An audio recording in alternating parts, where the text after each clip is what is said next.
संपूर्ण अध्यात्म क्षेत्र 4 चरणों में है, 4 भागों में बांटकर देखा जा सकता है, जिसमें 3 चरण या 3 भाग यात्रा के हैं, चौथा भाग आराम का है। जब हम अध्यात्म यात्रा प्रारंभ करते हैं तो ये कहाँ खत्म होती है? ये 3 चरणों में खत्म हो जाती है। 3 चरणों में अध्यात्म यात्रा पूर्ण हो जाती है। इनको इस तरह से देखा जाता है। तीनों चरणों की विधियां भी अलग रहती हैं। तीनों चरणों की चढ़ाई की पद्धति अलग रहती है। तीनों चरणों में अलग अलग हमें पावर और विधि का उपयोग करना पड़ता है। विधि से तात्पर्य यह है कि कोई अलग सी युक्ति नहीं होती है, उसी में कुछ बदलाव करने होते हैं। जिसमें प्रथम चरण सबसे महत्वपूर्ण हो जाता है। जो साधक अपने प्रथम चरण को पूर्ण कर लेता है, वही साधक ऊपर के 2 चरणों को पार करने का अधिकारी हो जाता है। तो यह आज आप जानेंगे कि प्रथम चरण कौन सा है और इस प्रथम चरण में हमें क्या करना पड़ेगा। तब जाकर के हम दूसरे चरण को प्राप्त करेंगे। तो देखो, ऐसा है, प्रथम जो चरण होता है वो जप का ही होता है, सुमिरन का होता है। तो ये सुमिरन, ये जप क्यों करवाते हैं?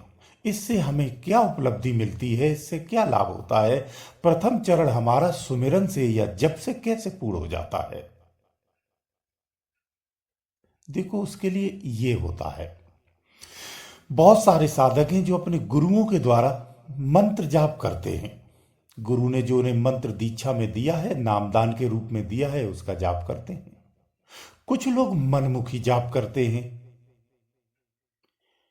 मंत्र देखो, पहले तो यह है कि मंत्र चाहे गुरु के द्वारा दिया हो या मनमुखी जाप करते हो, परिणाम दोनों का प्राप्त होता है। मंत्र का अगर आप जाप करेंगे तो निश्चित रूप से उसका परिणाम मिलेगा। हाँ, लेकिन परिणाम कम ज्यादा हो सकता है। मनमुखी का कुछ अलग हो सकता है, गुरुमुखी का कुछ अलग हो सकता है। उसमें भी कितना कौन जाप किया है, उस हिसाब से भी परिणाम प्राप्त हो सकते हैं। ये भिन्नता आ सकती है। गुरु पालना से जो जाप करता है उसे पूर्ण सफलता प्राप्त होती है। प्रथम चरण में आपको क्या है, उद्देश्य क्या है जप का, ये जानना बहुत जरूरी है। क्योंकि बहुत सारे साधक गुरुओं के पास जाते हैं और गुरु दीक्षा लेकर के आते हैं, वो संतुष्ट नहीं होते हैं। उनका कहना ये होता है कि मैं तो गया था गुरु के पास, कुछ दिव्य मिल जाएगा, उन्होंने तो बस ये कह दिया कि सुमिरन करते रहो, बस इसी में लगे रहो। वो संतुष्ट नहीं होते हैं। फिर गुरु दीक्षा लेने के बाद भी अलग अलग लोगों के पास मिलते रहते हैं। बहुत सारे लोग हमसे भी मिले हुए हैं। वो हमसे भी प्रश्न पूछने के बाद भी संतुष्ट नहीं होते हैं। ऐसे साधक वास्तव में सफलता प्राप्त नहीं कर पाते हैं। जब तक आप एक पॉइंट पर पूर्ण रूप से दृढ़ता से ध्यान नहीं देंगे, विश्वास श्रद्धा से नहीं देंगे, तो सफलता मिलना मुश्किल हो जाती है। सफलता तभी मिलती है जब एकाग्र होते हैं और दृढ़ होते हैं। प्रथम चरण में अंतःकरण को शुद्ध करना होता है। यहीं से सब कुछ शुरुआत है। यहीं से सब कुछ बनता है। ध्यान का आगे का मार्ग यहीं से खुलता है। प्रथम चरण में हमें अंतःकरण की शुद्धता करना आवश्यक होता है। जब तक इस अंतःकरण में संसार भरा रहेगा, संसार के विषय भरे रहेंगे, तब तक आप अध्यात्म में कोई भी तप कर लेना, कोई भी विधि अपना लेना, कोई भी अभ्यास कर लेना, आपको सफलताएं प्राप्त नहीं होंगी। मिल भी रही हैं जो सफलताएं, वो भी आपके लिए व्यर्थ ही सिद्ध होती हैं। क्योंकि आपके अंदर में समर्पण भाव पूर्ण रूप से नहीं आएगा, क्योंकि आप निस्वार्थ हो ही नहीं सकते हैं। तो अध्यात्म की वास्तविक उपलब्धि पाने के लिए, उस परम पिता परमात्मा की आपकी भाषा में कहें तो उस राम को पाने के लिए, उस भगवान को पाने के लिए हमें शुद्ध होना पड़ेगा, योग्य होना पड़ेगा, पवित्र होना पड़ेगा। भगवान को प्राप्त करने के लिए भगवान जैसा बनना पड़ेगा, तभी उसे प्राप्त करने की संभावना बनती है।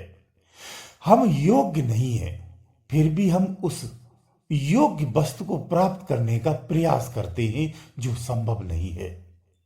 योग्यता आवश्यक होती है, उसके लिए अंतःकरण पवित्र होना चाहिए, जो मंत्र के द्वारा ही संभव है और कोई तरीका ही नहीं है। मंत्र के द्वारा ध्यान रखना एक ध्यान की निश्चित अवस्था को ही प्राप्त किया जा सकता है। ध्यान की उस महान अवस्था को प्राप्त नहीं किया जाता है, उसका कारण यही है कि ध्यान केवल प्रथम चरण तक ही सीमित है। जब आप जप करेंगे तो आपके अंतःकरण की शुद्धता तेजी से बढ़ने लगती है। जप ही एक ऐसा माध्यम है जिसके माध्यम से आप अपने आप को पवित्र कर सकते हैं, शुद्ध मानव बना सकते हैं। शुद्ध मानव का निर्माण सुमिरन से ही होता है। जब तक अंतःकरण आपका शुद्ध नहीं होता है, तब तक अध्यात्म क्षेत्र, देव शक्तियां, तमाम शक्तियां सब आपसे दूर हैं। आपका उनसे कनेक्शन नहीं हो सकता है। इसलिए अंतःकरण शुद्ध करना होता है। इसमें मन, बुद्धि, चित्त और अहंकार होता है, ये सब शुद्ध हो जाता है। इसी से तो आप जीवन जीते हैं। आगे भजन भी आप इसी से ही करेंगे। तो इसी से जब आगे का आपको भजन करना है तो इसे शुद्ध करना पड़ेगा। जब ये शुद्ध होगा तभी तो आप शुद्धता को प्राप्त करेंगे। सिंपल सरल सी बात है, इसे समझना चाहिए। इसीलिए पहले सुमिरन आवश्यक है। जो साधक सुमिरन करते हैं, अंदर में जो देव शक्तियां हैं वो आपसे स्पष्ट हो जाती हैं। जैसे ही अंतःकरण आपका शुद्ध होगा, अंदर में सभी देवता स्थित हैं, वो सब आपके अनुकूल भी हो जाते हैं, आपके सहयोगी भी हो जाते हैं, आपको स्पष्ट दर्शन देते हैं, स्पष्ट सम्मुख दिखते हैं। क्योंकि आवरण हट जाता है, संसार रूपी जो आवरण है ये हट जाता है। ये मंत्र से ही होता है। मंत्र की इतनी महान चमत्कार है, यह सत्ता है। लोग रिद्धियों सिद्धियों के नाम से तमाम रूपों से वर्णन करते हैं, लाभों के नाम से वर्णन करते हैं, वो अलग बात है। मैं अध्यात्म जागृति की ओर निर्गुण ब्रह्म के उपासकों के लिए बात कह रहा हूं। अंतःकरण को शुद्ध करो। अंतःकरण जब शुद्ध हो जाएगा तो जब आप ध्यान में बैठेंगे ना, तो आपको मलिन विचार आ ही नहीं सकते हैं। आपको मलिन विचार नहीं, मलिन चित्र भी नहीं दिखेंगे। अंदर में जो प्रारब्ध की स्मृतियां हैं वो भी नहीं आती हैं। ये सब जाप से ही होता है। अंतःकरण जैसे ही शुद्ध होता है, निश्चित मानिए जब आपका अंतःकरण अगर आपका शुद्ध हो गया है तो देवताओं और आप में कोई अंतर नहीं रहता है। आप जीते जी देवता ही होते हैं, देव ही होते हैं। फिर आप आगे का जब ध्यान करते हैं या आगे की जब यात्रा प्रारंभ करते हैं, यानी दूसरे चरण में प्रवेश करते हैं, ये दूसरे चरण में प्रवेश भी अपने से हो जाता है, ध्यान रखना। तो आपको ये देवता जितने भी हैं आपके भजन में सहयोगी हो जाते हैं, आपके मार्गदर्शी हो जाते हैं, और इस तरह से आप भजन में सहयोग करते हुए आगे को ले जाते हैं।